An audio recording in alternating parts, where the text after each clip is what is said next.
Hi അസ്സാം വലൈക്കും. ഇന്നൊരു അടിപൊളി ഐസ്ക്രീമിൻ്റെ റെസിപ്പി ആയിട്ടാണ് കേട്ടോ വന്നിരിക്കുന്നത്. അത് വളരെ എളുപ്പത്തിൽ തന്നെ നമുക്ക് റെഡിയാക്കി എടുക്കാൻ പറ്റും. അപ്പോൾ ഇതെങ്ങനെയാണ് ഉണ്ടാക്കുന്നതെന്ന് നോക്കാം.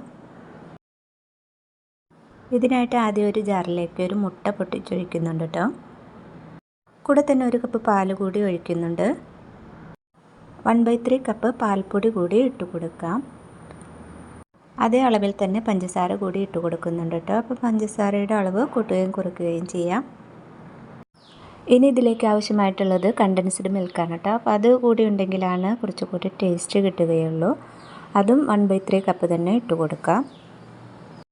ഇത് കയ്യിലില്ല എന്നുണ്ടെങ്കിൽ ഇതിന് പകരമായിട്ട് പാൽപ്പൊടിയും പഞ്ചസാരയുടെയും അളവ് കുറച്ച് കൂട്ടിയിട്ടാൽ മതി.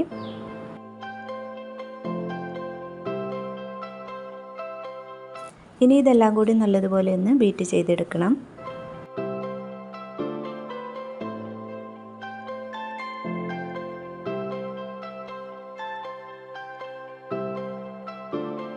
ഇതൊരു പാത്രത്തിലേക്ക് ഒഴിച്ചു കൊടുത്തിട്ട് സ്റ്റൗവിൽ വെച്ചിട്ട് നല്ലതുപോലെ ഒന്ന് കുറുക്കിയെടുക്കണം.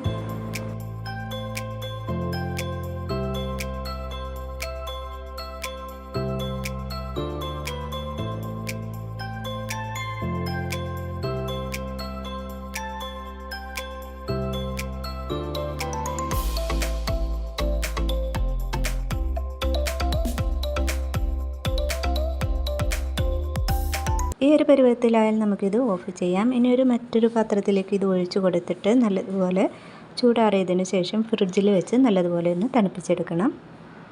ഇത് ഫ്രിഡ്ജിൽ വെച്ച് നല്ലതുപോലെ തണുപ്പിച്ചെടുത്തിട്ടുണ്ട് കേട്ടോ. ഇനി ഇതിലേക്ക് കുറച്ച് വിപ്പിംഗ് ക്രീം ചേർക്കാനുണ്ട്. അത് ഞാൻ ബീറ്റ് ചെയ്ത് വെച്ചിട്ടുണ്ടായിരുന്നു. അതുകൂടി ഇട്ട് കൊടുക്കാം.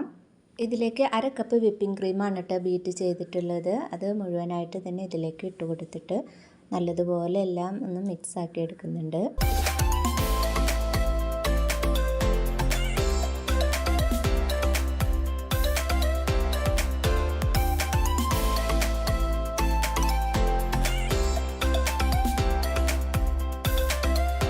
നല്ലതുപോലെ മിക്സ് ആക്കിയിട്ട് ഇതുപോലെ കിട്ടിയിട്ടുണ്ട്. ഇനി നമുക്കിതൊരു കപ്പിലേക്ക് ഒഴിച്ചു കൊടുക്കണം.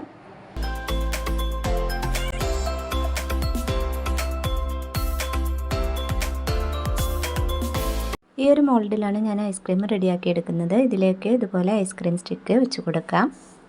ഇതിലേക്ക് റെഡിയാക്കി വെച്ചിരിക്കുന്ന ഐസ്ക്രീം മിക്സ് ഒഴിച്ചു കൊടുക്കാം. എല്ലാത്തിലും ഇതുപോലെ ഒഴിച്ചു കൊടുത്തിട്ട് നല്ലതുപോലെ ഒന്ന് ടാപ്പ് ചെയ്തതിന് ശേഷം നമുക്കിത് ഫ്രീസറിൽ ഒരു 8 മണിക്കൂർ വെക്കണം. അപ്പോഴേക്കും ഇത് സെറ്റായി കിട്ടും.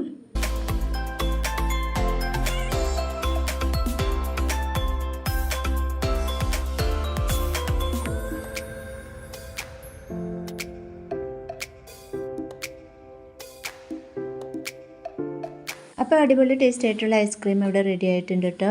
വളരെ സിമ്പിളായിട്ടുള്ള റെസിപ്പിയാണ്. വളരെ പെട്ടെന്ന് തന്നെ നമുക്കിത് കുട്ടികൾക്കൊക്കെ ഉണ്ടാക്കി കൊടുക്കാനായിട്ട് പറ്റും. അതുപോലെ തന്നെ നല്ല ടേസ്റ്റിയാണ് കേട്ടോ. അപ്പോൾ ഈ വീഡിയോ കണ്ടുകൊണ്ടിരിക്കുമ്പോൾ ഇഷ്ടമാണെങ്കിൽ ഒന്ന് ലൈക്ക് ചെയ്യണേ. സബ്സ്ക്രൈബ് ചെയ്യാതെ കാണുന്നവർ പ്ലീസ് ഒന്ന് സബ്സ്ക്രൈബ് ചെയ്യണേ. അടുത്ത നല്ലൊരു വീഡിയോയുമായിട്ട് വീണ്ടും വരാം. അസ്സലാമു അലൈക്കും.